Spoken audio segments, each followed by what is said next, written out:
Hello and welcome back to the channel. और आज के इस लेक्चर में हम बात करेंगे उत्पादक या फॉर्म के संतुलन की, यानी प्रोड्यूसर इक्विलिब्रियम के बारे में। इससे पहले हमने काफ़ी सारे लेक्चर आगम यानी रेवेन्यू के बारे में पढ़ लिए हैं, तो वो लेक्चर आप ज़रूर देख लें। आज जो हम पढ़ेंगे वो पढ़ेंगे उत्पादक या फॉर्म के संतुलन की बात करते हैं।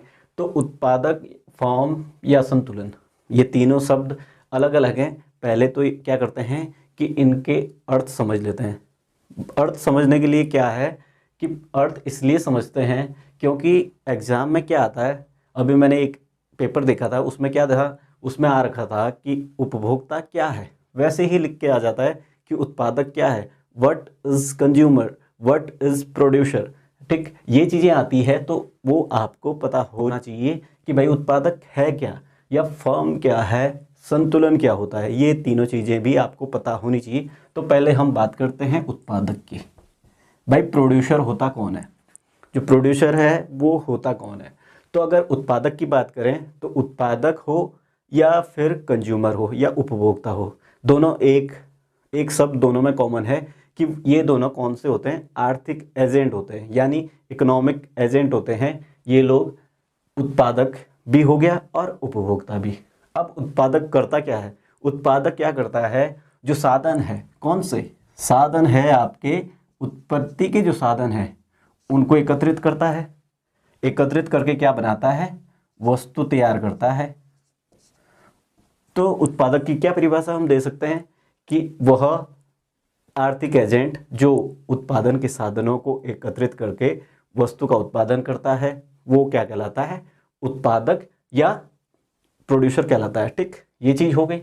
फॉर्म भी आपकी सेम है, इसीलिए फॉर्म को ब्रैकेट में लिखा है। फॉर्म भी यही काम करती है। फॉर्म क्या करती है, फॉर्म कोई आदमी नहीं है। फॉर्म का मतलब कि बहुत सारे लोग इकट्ठे होकर के, एक हो सकता है कि ग्रुप हो, यहाँ पर उत्पादक सिंगल है और फॉर्म क्या है, ग्रुप हो सकता है। वो बिजनेस कर रहे हैं, वो भी क्या करते हैं कि उत्पत्ति के साधनों को इकट्ठा करते हैं। ये भी क्या करेंगे, साधन इकट्ठा करेंगे, साधनों को इकट्ठा करके वस्तु का निर्माण करेंगे, वस्तु का निर्माण करेंगे।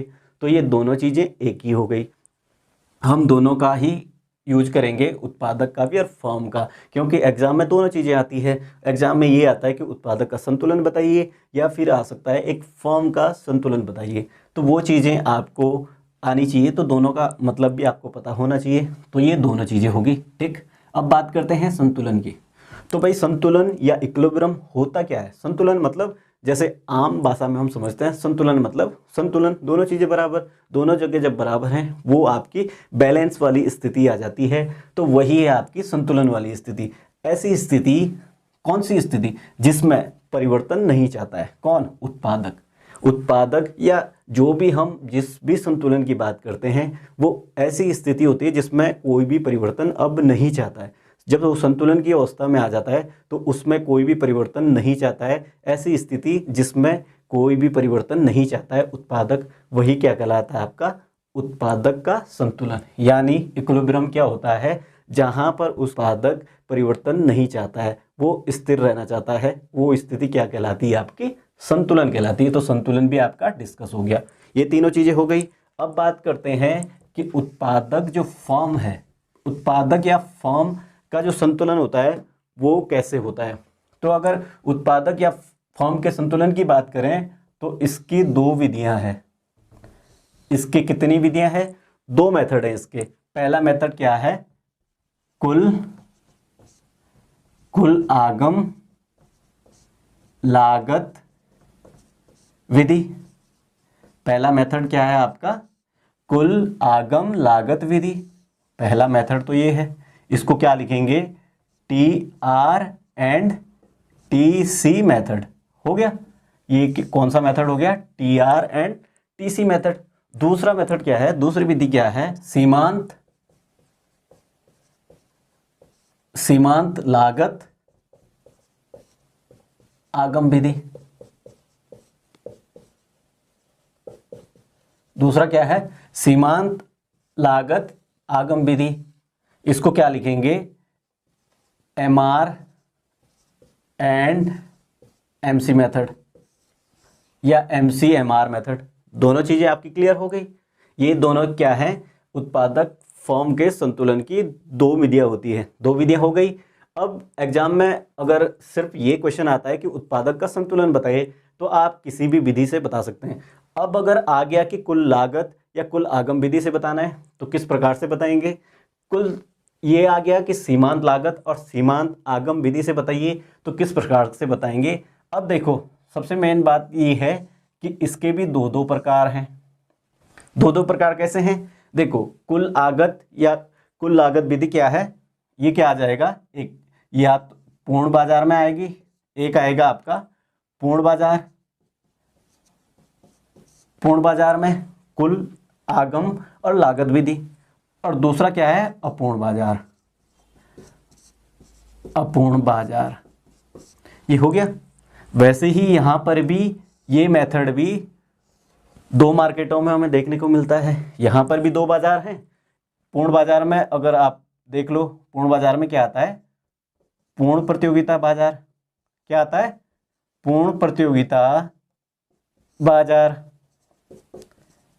पूर्ण प्रतियोगिता बाजार आता है। और अपूर्ण बाजार में क्या आता है आपका, एकाधिकार, एकाधिकार, द्वैधिकार, एकाधिकार प्रतियोगिता, वो सब आ जाते हैं। एकाधिकार प्रतियोगिता और आपका क्या आता है, अल्पाधिकार, सब आ जाते हैं किसमें, अपूर्ण बाजार में। वैसे ही यहाँ पर है सीमांत लागत और सीमांत आगम विधि भी दो प्रकार से हमें दो बाजारों में मिलती है। दो बाजार कौन कौन से, आपका पूर्ण बाजार, ये आपका पूर्ण बाजार, और ये आपका अपूर्ण बाजार। अपूर्ण बाजार, इसमें भी आपका क्या है, एकाधिकार और एकाधिकार प्रतियोगिता, और इसमें क्या है आपका पूर्ण प्रतियोगिता।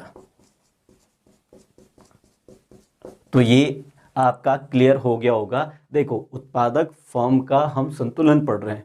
उत्पादक या फर्म का संतुलन जब हम पढ़ते हैं तो इसकी दो विधियां हैं, यानी दो मेथड है। दो मेथड कौन कौन से हैं, कुल आगम लागत विधि, और दूसरा आपका सीमांत लागत या सीमांत आगम और लागत विधि। ये दोनों ही मेथड है, ठीक। उसके बाद क्या है कि जो कुल आगम या लागत विधि है वो हमें दो बाजारों में देखनी है। इसमें भी हम जो उपभोक्ता का, उत्पादक का जो संतुलन देख सकते हैं वो हम दो बाजारों में देखते हैं। पूर्ण बाजार में अलग से देखेंगे और अपूर्ण बाजार में अलग से देखेंगे। वैसे ही सीमांत लागत और सीमांत आगम जो मेथड है ये भी हम दो बाजारों में देखेंगे। पूर्ण बाजार में अलग से देखेंगे और अपूर्ण बाजार में अलग से देखेंगे। तो ये हो गया आपका। आई होप कि आपको ये समझ आ गया होगा। अब इसके बाद बात करते हैं कुल आगम लागत विधि को। उसमें क्या करेंगे कि पहले पूर्ण बाजार को हम पढ़ेंगे और उसके बाद पढ़ेंगे अपूर्ण बाजार को। तो पहले हम पढ़ेंगे कुल आगम लागत विधि में क्या करेंगे, पूर्ण बाजार को देखेंगे